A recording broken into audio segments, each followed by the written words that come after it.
আল্লাহ তাআলা বলেছেন, নিশ্চয়ই মানুষের মুখ কবরের মাটি দ্বারা পরিপূর্ণ করা হবে। এমন একটি কারণ আপনাদেরকে এখন দেখাই। আমার পাশে দুটো মহিষ আছে, একজন শুয়ে রয়েছে কারণ তার খাবার আর প্রয়োজন নেই, সে আর খাবে না কারণ তার পেট ভরে গিয়েছে, তার আর সঞ্চয়েরও প্রয়োজন নেই, এখন সে দিব্যি শুয়ে বসে কাটিয়ে দিবে। পাশে আর একটি মহিষ দাঁড়িয়ে আছে, যার ক্ষুধা রয়েছে, এজন্য সে একটু খাচ্ছে। কিন্তু মানুষের বেলায় এটা সম্পূর্ণ ভিন্ন।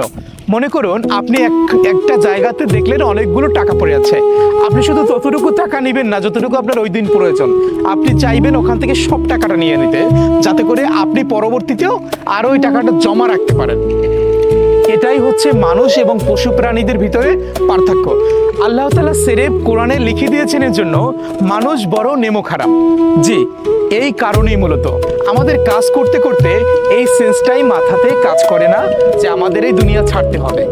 কিন্তু পশু পাখি প্রাণীদের কি নিদারুণ দৃশ্য, একজনের পেট ভরে গেছে এজন্য সে আর খাবে না, এজন্য সে আর খাবার সঞ্চয়ও করবে না, সে শুয়ে আছে, এখন তার দিব্যি বসে শুয়ে কাটিয়ে দিবে।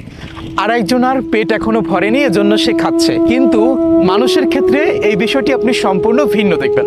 আপনি দেখবেন মানুষ শুধু খাচ্ছে খাচ্ছে খাচ্ছে, এবং তাদের খাতে খেতে এমন অবস্থা হয় যে তাদের মুখ এবং মুখের গহ্বর পরিপূর্ণ হয় কবরের মাটি দ্বারা।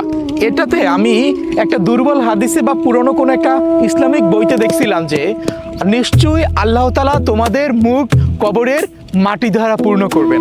জি।